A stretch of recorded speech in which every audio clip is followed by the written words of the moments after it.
দেখিতে গিয়েছ পর্বতমালা, দেখিতে গিয়েছ সিন্ধু, দেখা হয় নাই চক্ষু মেলিয়া, ঘর হতে দুপা ফেলিয়া, একটি ধ্যানের শিশির ওপর একটি শিশির বিন্দু। সম্মানিত বন্ধুরা, আমরা এই মুহূর্তে আপনাদের সম্মুখে এমন একজন গুণী ব্যক্তিত্ব, এমন একজন উচ্চ শিক্ষিত ব্যক্তিত্ব, যিনি আমাদের গর্ব, আমাদের অহংকার, পারুলিয়া তথা সাতক্ষীরা বা দেভাটাবাসীর জন্য অহংকার। আমার পাশে বসা আছে, আমরা আপনাদের সাথে পরিচয় করিয়ে দেব, যিনি একজন বাংলাদেশ জাতীয়তাবাদী বিএনপি, অর্থাৎ সেই বিএনপির অগ্রনায়ক, একজন অনেক ভালোবাসে, হৃদয়ের মধ্যে বাংলাদেশ জাতীয়তাবাদীর প্রেম রয়েছে, যিনি শহীদ প্রেসিডেন্ট জিয়াউর রহমানের আদর্শ অনুপ্রাণিত, বেগম খালেদা জিয়ার, যিনি তিনবারের নির্বাচিত যে প্রধানমন্ত্রী, তাঁর সহচর্যে অনেকবার এসেছে, এবং বর্তমান তারেক রহমানের অনেক স্নেহভাজন। আমাদের পাশে বসা রয়েছে জনাব মোহাম্মদ শফিকুল ইসলাম সাহেব। আমরা তাকে অভিনন্দন জানাই, শুভেচ্ছা জানাই। স্বাগতম আপনাকে, অসংখ্য ধন্যবাদ। তিনি হচ্ছেন সাবেক ডাকসু জাতীয়তাবাদী ছাত্র দলের পক্ষে দুদু ও রিপন পরিষদের সাহিত্য সম্পাদক পদে তিনি নির্বাচন করেছিলেন।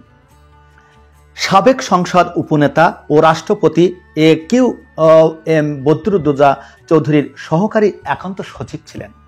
তিনি ছিলেন সাবেক গৃহায়ন ও গণপূর্ত প্রতিমন্ত্রীর সহকারী একান্ত সচিব, বর্তমানে ঢাকা এনিমেন্স কলেজের গভর্নিং বডির চেয়ারম্যান, এবং বর্তমানে পল্লী কর্ম সহায়ক ফাউন্ডেশন PKSF এর সাধারণ পরিষদের সম্মানিত বোর্ড মেম্বার।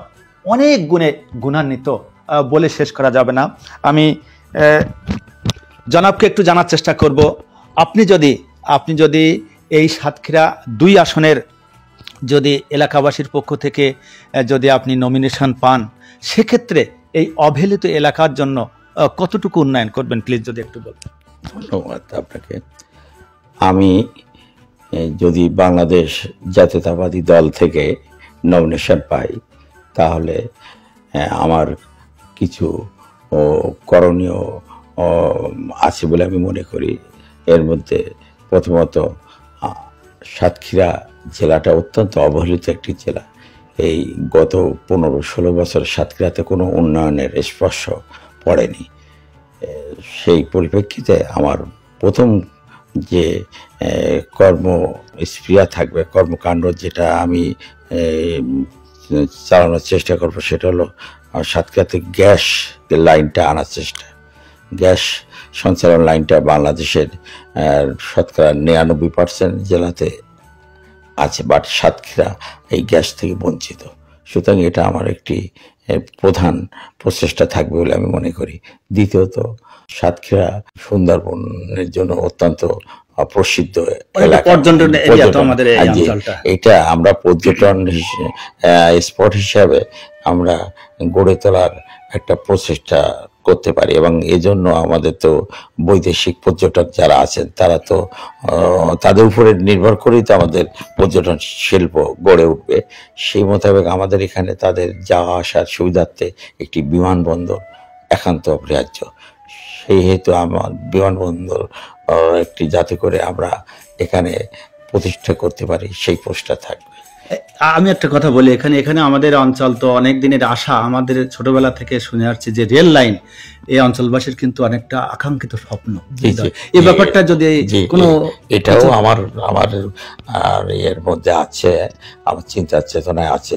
যদি আমি নির্বাচিত হতে পারি, যাতে করে রেল লাইনটা খুব ত্বরান্বিত করা যায়, আমাদের এখানে সাতক্ষীরাতে আনা যায়, সেই প্রচেষ্টা অবশ্যই থাকবে। এটা সমগ্র সাতক্ষীরাবাসী প্রাণের দাবি। জি, আর যুবকদের জন্য আপনি কি করবেন?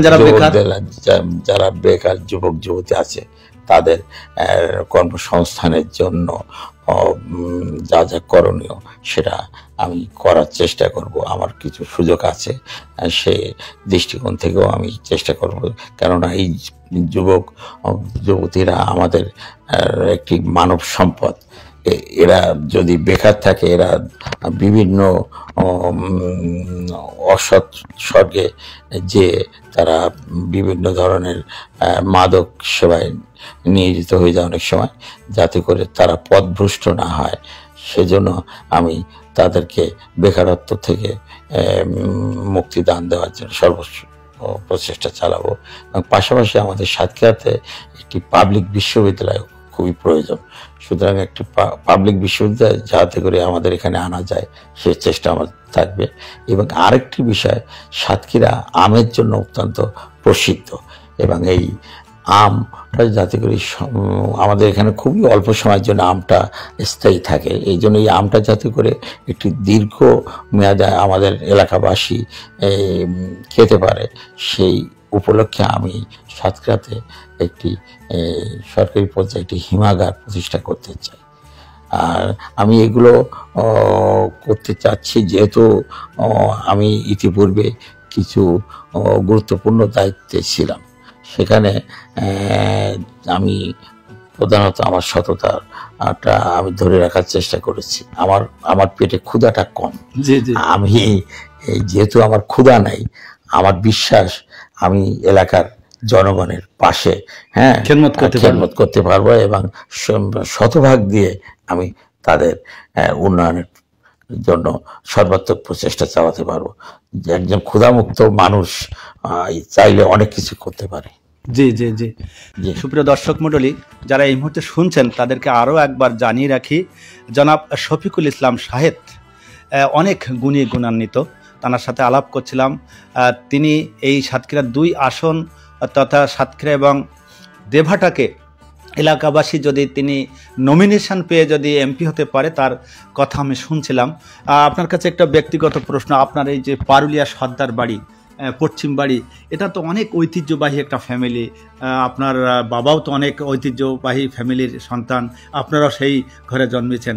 তো আপনার বড় ভাইও তো একজন ডক্টরেট, এবং যিনি পৃথিবীতে প্রথম কলেরার যে জীবাণু আবিষ্কার করেছিলেন, সেই ফ্যামিলির সন্তান। কি বলবেন?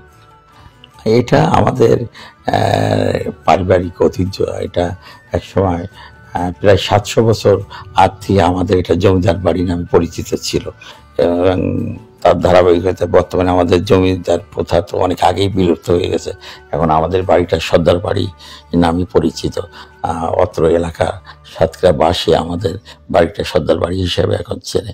তো এই বংশের এই সম্ভ্রান্ত ফ্যামিলির একজন সন্তান হিসাবে আমি মনে করি, যদি আমি সাতক্ষীরা থেকে আমি নির্বাচিত হতে পারি, তাহলে আমি যেহেতু আমার পারিবারিক ঐতিহ্য আছে, আমরা মানুষকে সারা জীবন আমাদের পূর্বপুরুষরা সেবা দান করে আসছেন।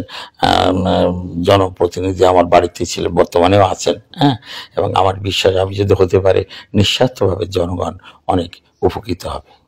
তো আপনার শেষ বক্তব্যটা যদি বলেন, যারা দেখছেন বা এলাকাবাসী, যারা তৃণমূল, যারা কৃষক, শ্রমিক, দিনমজুর, যারা খেটে খাওয়া মানুষ বা সাধারণ মানুষ, সকল শ্রেণীর মানুষের উদ্দেশ্যে কি বলবেন? সকল শ্রেণীর মানুষকে বলবো, আমি আপনাদের সন্তান, আপনাদের এলাকার সন্তান। আমি এসেছি আপনাদের কাছে দোয়া প্রার্থী। আমি আশা করব এলাকাবাসী আমার হাতকে শক্তিশালী করার লক্ষ্যে আমার পাশে এসে দাঁড়াবেন এবং আমার জন্য দোয়া করবেন। আমি আপনাদের সকলের কাছে দোয়া প্রার্থী।